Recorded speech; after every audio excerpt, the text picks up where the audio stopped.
Sabi kasi ni Rodrigo Roa Duterte, Duterte claims drug-related crimes on the rise anew.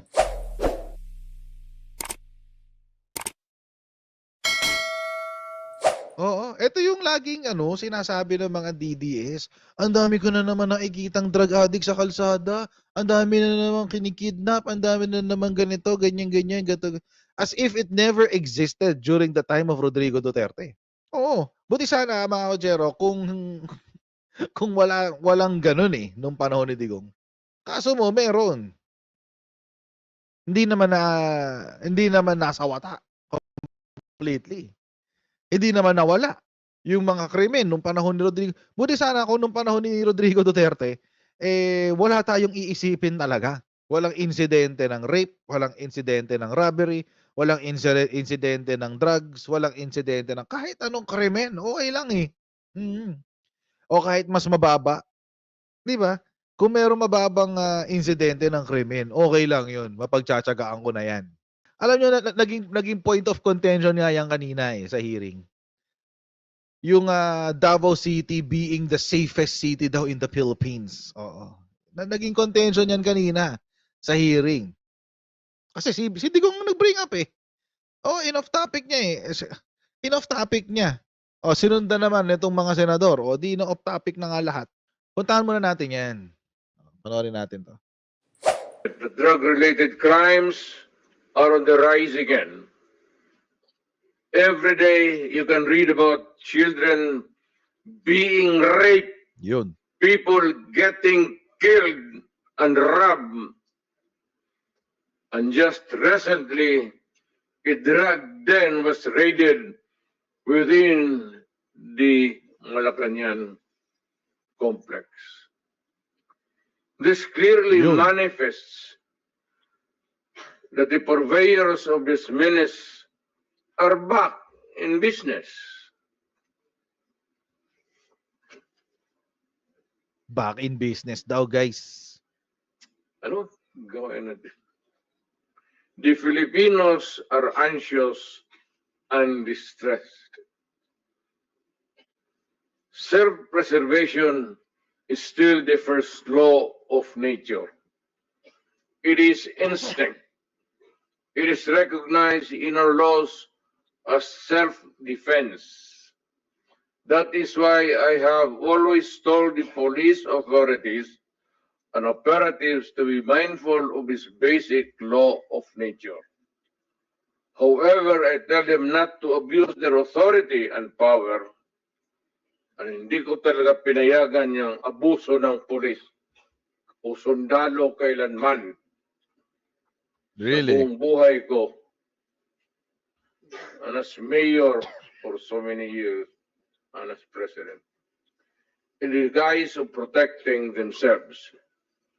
But when your very life is placed at risk, and it can be snuffed out in a matter of seconds, then and only then must you act accordingly.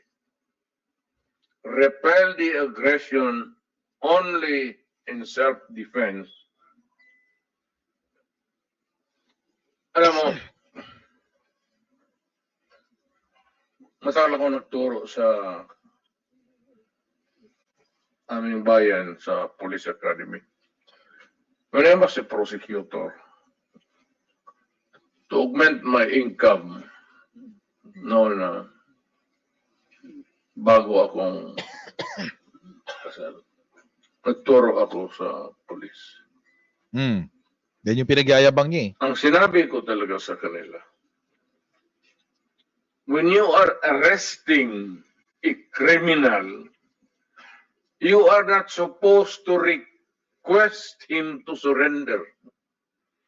Rather, you have to overcome the resistance. However, pag ayaw, it's the duty of the police is to overcome the resistance kung ayaw mag-surrender. At kung may baril, at kung tingin mo, sabi ko sa mga polis doon sa academy, mamamatay ka, barilin mo sa ulo, Wow. patayin mo at least one less criminal in the community. Yun ang utos ko when I was a fiscal and I was a professor doon sa Police Academy. Yun ang turo ko sa kanila. Talaga ba? No quarters given, no quarters asked. Criminal ito.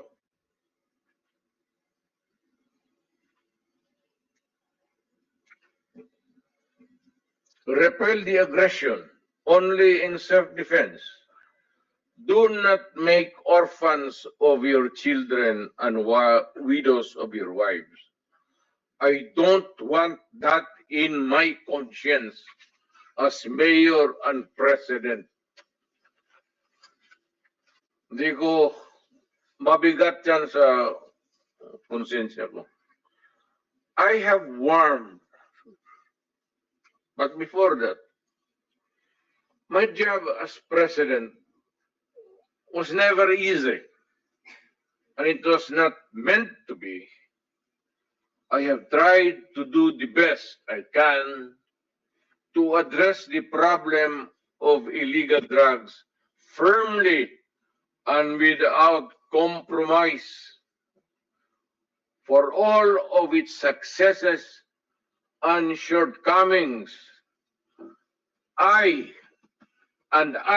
alone Drama nito. take full legal responsibility sa lahat na nagawa ng mga pulis pursuant to my order. Ako ang managot. At ako ang makulong. Huwag yung pulis na sumunod sa order ko. Kawawa naman, nagtatrabaho lang. Yun ang gusto kong sabihin sa Pilipino at mabuti niyaya ninyo ako dito. Once and for all, yan ang gusto kong sabihin sa tao.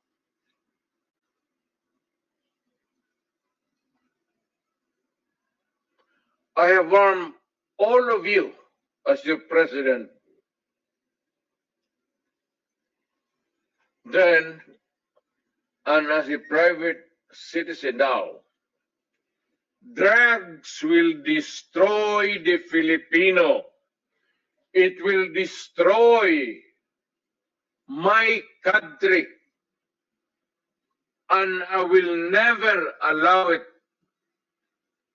Maski ako empleyado sa gobyerno o private citizen, I will do what is necessary to protect my country, my community, at maraming salamat.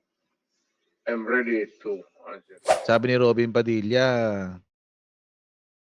may sinabi daw siya tungkol sa war on drugs. So, ang sabi niya, sabi ni Robin Padilla defends Duterte's drug war. If we don't fight back, drug syndicates will prevail. Ay, ganun pala yun.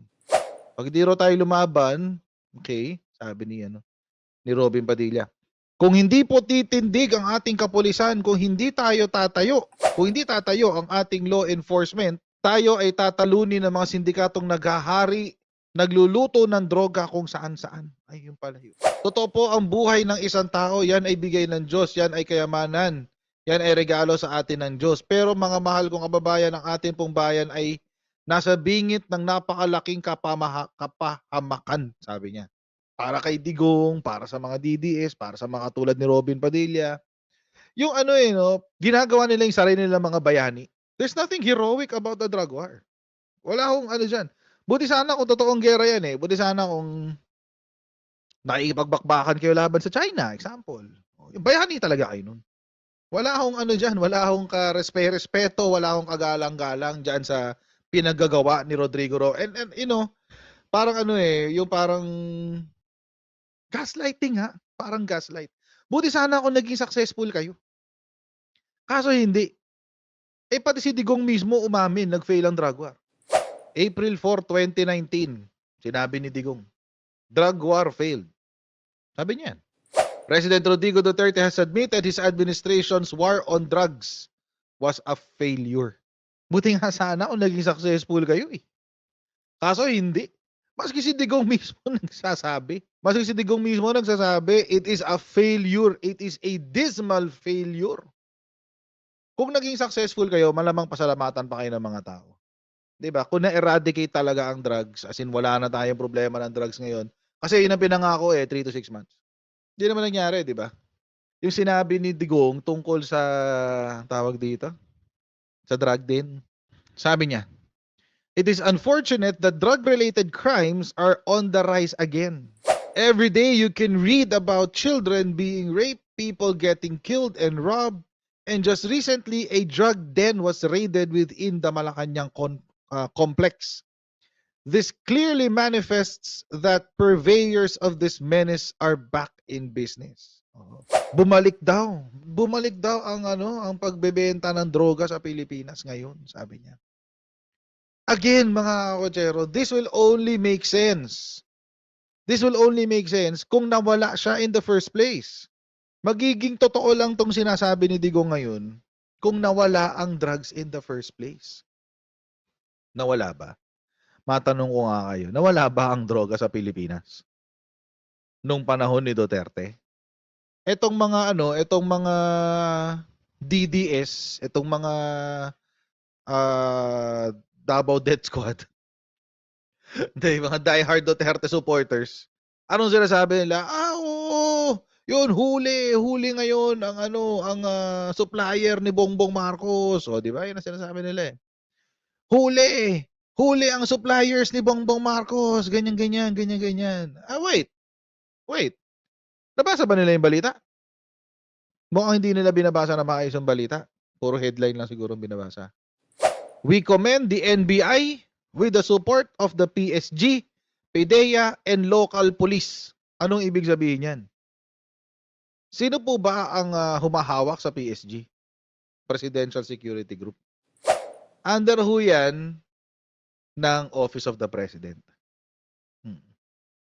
Hawak ko yan ng Office of the President. PDEA. Sino ho humahawak ng PDEA? Office of the President din po yan. Alam nyo mga kotsero, kung totoong supplier yan ni PBBM, ba't niya papatanggal? Una, kapag na-expose yan, rectang i-connect sa kanya, which is nangyari na nga. Yun yung ginawa ng mga tao rectang kinonect sa kanya.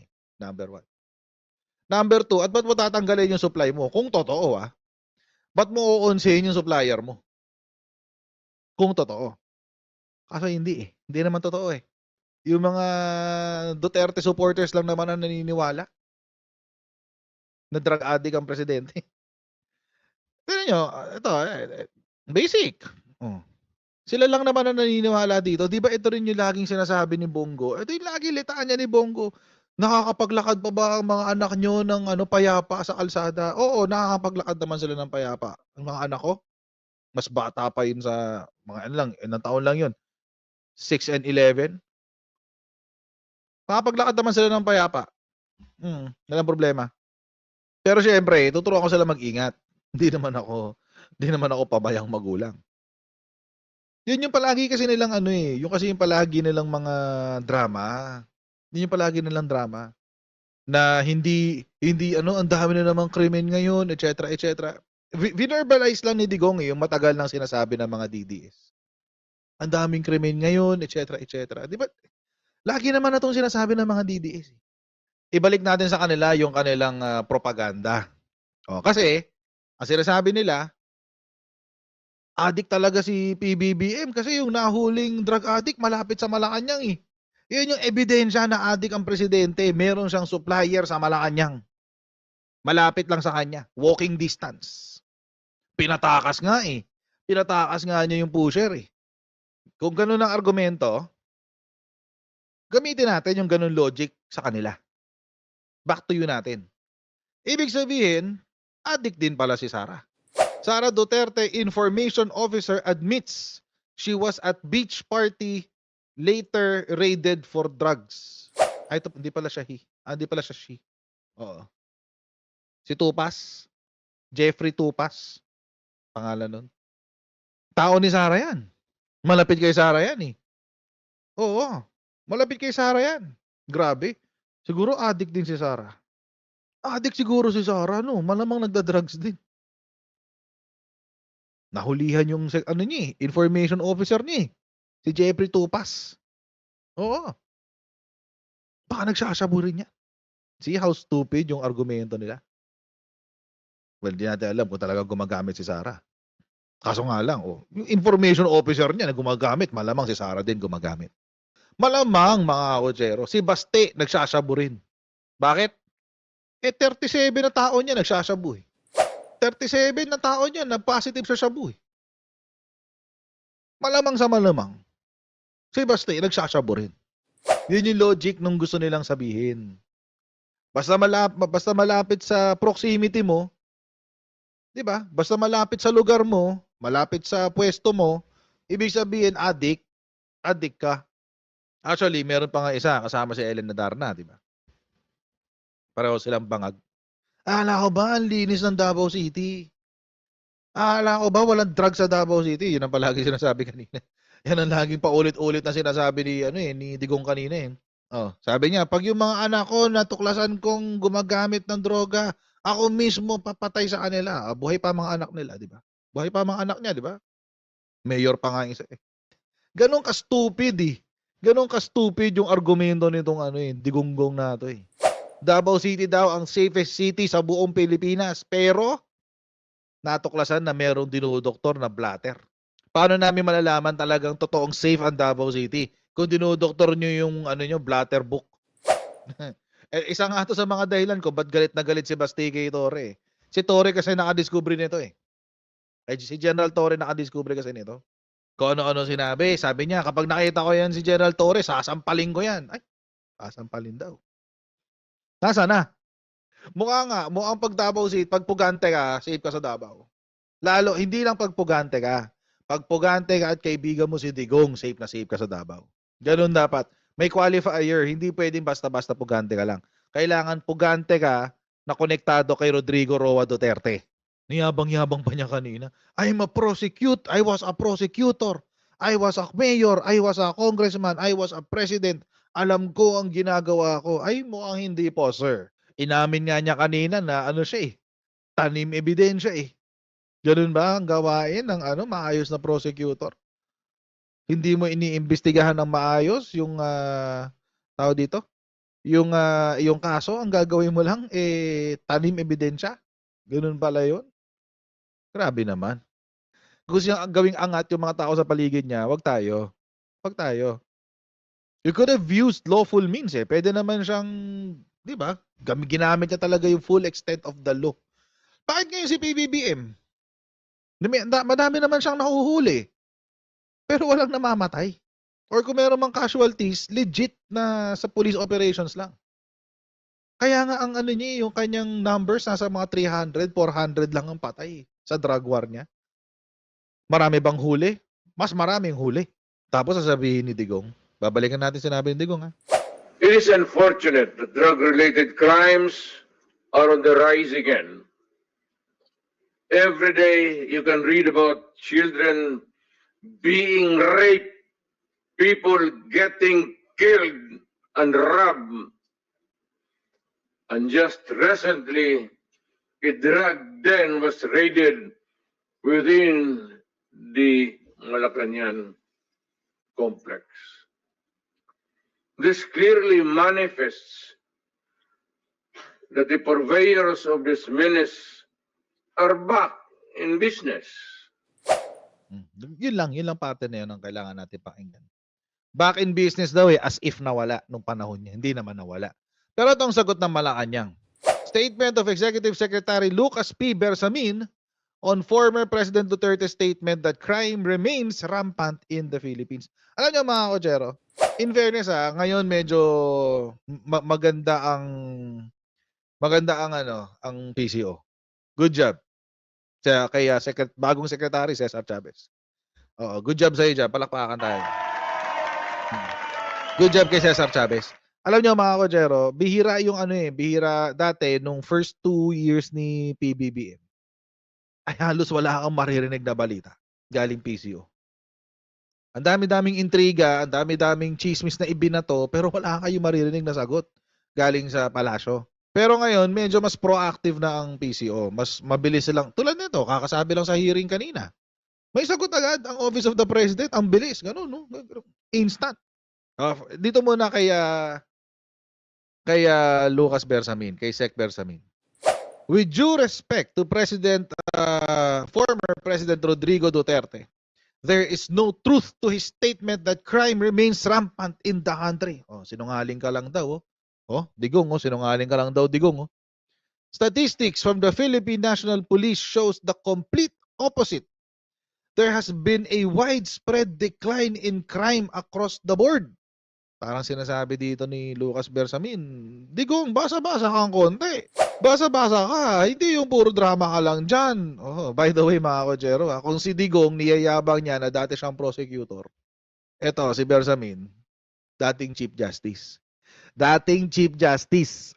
Kumbaga sa mga departamento, meron tayong presidente, siya yung presidente ng judiciary. Support ang dating prosecutor sa dating Chief Justice. Partida, ang bilis ng sagot ni tawag dito, ni Lucas Bersamin. Ang sabi pa, moreover, we have achieved stability and maintained peace and order in our country without foregoing due process nor setting aside the basic human rights of any Filipino. Uy, ang sakit naman nito. Ang sakit naman nitong sagot na to ni Lucas Bersamin. Sa Tagalog, bumaba ang krimen sa buong Pilipinas.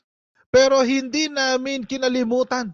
Ginawa namin ang pagpapababa ng krimen nang hindi kinakalimutan ang due process at ang pagrespeto sa karapatang pantao. Ouch!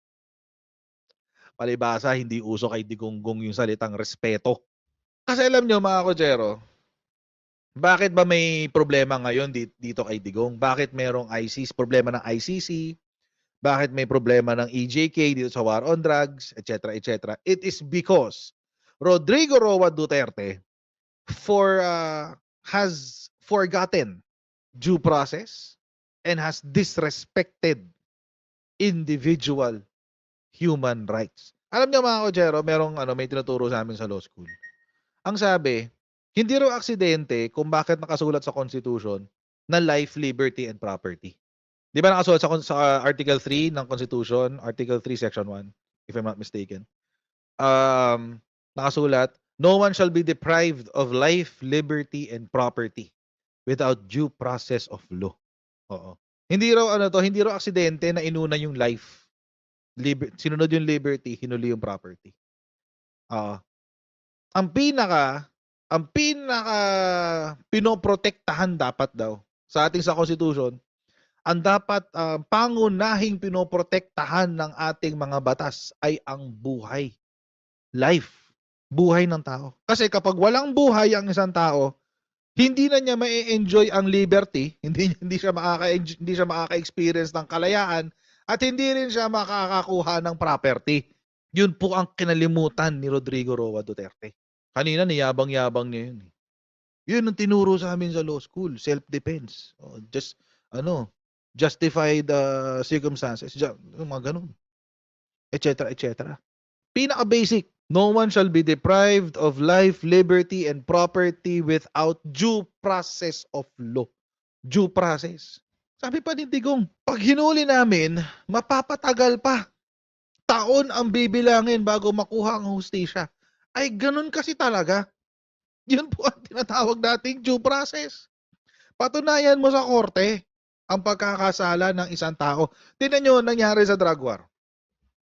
Sa unang taon, 2016 to 2017, sa unang taon ng drug war, unang full year, 16,000 ang patay. Na hindi natin alam kung sila ba ay guilty o hindi. Kasi 4,000 something namatay sa enkwentro. So most probably, ito talaga mga legit na pusher. Pero even then, they should not have been killed. They should have been arrested. Sinabi nila naman ni Digong kanina, udyukan nyo yan para barilin kayo. Udyukan nyo yung mga pusher na lumaban sa inyo para may dahilan kayong barilin sila. What the hell? Pero going back, 16,000 ang namatay through vigilante killings. Ni hindi natin alam kung guilty ang mga tao na yan o hindi. Bakit? Kasi hindi dumaan sa due process of law. Yung po, ganun ho kahalaga ang due process. Imagine niyo kung yung mga anak nyo ho yan, kung yan ho ay mga kapatid nyo, kamag-anak, tito, tita, tatay, nanay. Imagine niyo kung yung pamilya nyo ho ang dumaan sa ganyang klase ng krimen. Hindi man lang binigyan ng pagkakataon na ipaliwanag ang kanyang sarili sa hukuman bago siya hinusgahan ng ito nga wala nga tayong death penalty sa Pilipinas, nahusgahan ng kamatayan. Wag ho natin kalimutan ang ating moral. Okay lang ho sumuporta tayo sa ating mga favorite na kandidato, okay lang ho sumuporta tayo sa ating mga favorite na politiko. Hindi ho issue yan. Wag lang ho nating kalimutan ang ating moral compass. Wag ho nating kalimutan ang ating moral, ang ating pagiging tao. Further, the incident which the former president cited of a drug raid in San Miguel, Manila is based on outdated information. Oh, huli ka na raw sa balita, Digong. In that case, one suspect was arrested, drug paraphernalia was seized, and his partner is now being pursued by law enforcement. Hindi ka raw updated, Digong, sabi ng dating Chief Justice. All of this shows that our country is safer, our people more secure, and our future more assured than ever under the stewardship of President Ferdinand Marcos Jr. Nakakabwisit ito. Siguro kung si Digong makakabasa nito, magmumura yun Parang maliligo si Secretary Bersamin ng mura pag siya nakabasa nito. Our people, ito yung basically ito yung sinasabi niya Ang mga Pilipino ngayon, panahon ni President Ferdinand Bongbong Marcos, ay mas secure at mas sigurado ang kinabukasan ngayon kesa nung panahon mo. Hindi pa natapos yan kay Bersamin, mga Kojero. Hindi lang si Bersamin ang sumagot, pati si DOJ Secretary Remulla. Statement of the Department of Justice. Ayan na. Secretary Remulla firmly refutes the former president's claims that the end of the previous administration's war on drugs has allowed criminal elements to resurface. Such assertions made during a Senate hearing on the previous administration's controversial anti-drug campaign stand in stark contrast to the comprehensive data provided by the PNP. In fairness, PNP ang kanyang tinignan, hindi pa yung sa NBI. According to the report submitted to President Ferdinand Marcos Jr., the total number of recorded crimes from July 1, 2022, so simula na umupo si Pangulo, to January 31, 2024, has plummeted to 324,368, representing 10.66% decrease from 363,075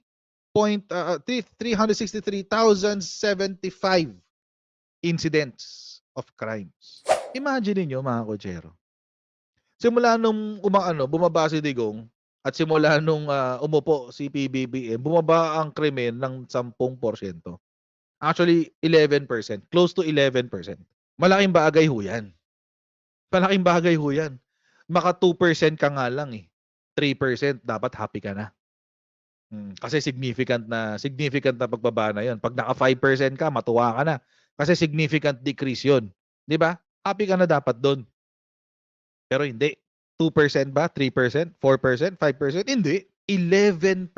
I-round up na natin kasi 10.66 Nagpaka-conservative pa si Sec Remulla. I-flex lang, hindi pa tinuloy Dapat tinuloy-tuloy na yung flex.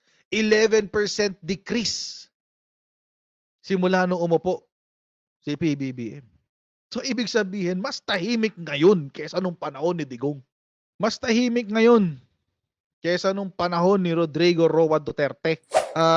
Crimes recorded between December 1, 2020 and June 30, 2022. Ito yung pinagkumparahan nila. 2020 hanggang December 2020 to June 30, 2022. Notably, 7 out of 8 focus crimes have seen significant declines, including a reduction in rape. Mas konti ang nang-rape ngayon. Bumaba ng 11%. Physical injury, bumaba ng 11%. Robbery, bumaba ng 2%. Murder, bumaba ng 10%. Carnapping, bumaba ng 23%. almost 1/4. Homicide, bumaba ng 0.91%. Medyo konti, no? Actually, mas marami ngayon ang nagko-commit ng homicide. Pansin ko rin yan.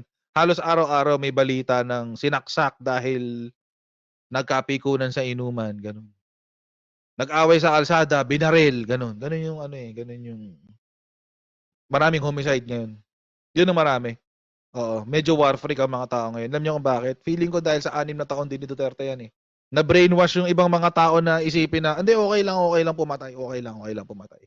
Sabi ko nga mga kotsero, wala akong problema mag-idolo sa politiko. Wag lang nating kalimutan ang ating mga moral. So in light of these verified statistics, the Department of Justice categorically dismisses the statements made by former President Duterte as anecdotal and lacking empirical support. Kwentong barbero ka lang daw, Digong, sabi ng DOJ. Ito feeling ko, ito ang pinaka masakit na maririnig ni Rodrigo Roa Duterte. Nung siya ang Pangulo, from July 1, 2016 to May 31, 2022, ang total value ng drugs na nahuli ay nasa almost 90 billion. 89.79 billion. Malaki ang huli ng Duterte administration. Ibigin na sa nila yan. Hayaan na natin. Tingnan nyo ang numero ngayon ng real numbers. Hanggang September 30, 2024. Total value. Nasa 49.82 billion. 49.82 billion, guys. Siyempre, may mga Dutae supporters na mag-iisip, sabi nila, 49.82? Ano yan? Mas marami pa rin yung kay Digong. Diyos ko naman. Tingnan nyo naman yung kay Duterte, tumataginting na 89.79 billion. Napakarami naman yan. Kumpara sa 49.82 billion. 2 taon pa lang si Presidente. Magpi-50 billion na yung huli niya. Nakakahiya yung kay Digong. Nahabol na niya yung kalahati. Ganun ho katindi yan. Yun po yung halaga niyan, mga kotsero. 2 taon pa lang si PBBM. Mas marami siyang nahuhuli na drug pusher. Mas marami siyang nakukumpiska na illegal drugs. Sa 2 years ni PBBM, kung ikukumpara mo, nakakalahati na siya ng total value ni Digong sa 6 na taon. Ito ho yung diferensya ng magandang polisiya sa palpak na polisiya. Yung polisiya ho ni Digong, palpak. Sure ho tayo dyan. So, sino may mas magandang polisiya sa war on drugs? Ayun kay PBBM. Etong kay Duterte, wala, tae to. Sopla. Sopla si Digong eh. Imagine, alam nyo nakakahiya yun, no? Kinall out ka ng Malacanang. Ayan, so mga kotsero, maraming pong salamat sa inyong patuloy na pagsuporta sa ating channel. Huwag niyo pong kalimutan mag-like, mag-share at mag-subscribe sa ating Coach Jared YouTube channel. Pa-follow tayo sa ating Facebook page. Jared Pulido ang pangalan. And I'll see all of you in our next live stream. God bless and see you next time, guys. Bye!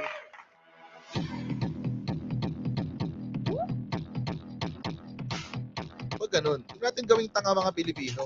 Mas maganda kasi nasa lugar ka ng tama kaysa yung pinipilit mo yung pagkakamali.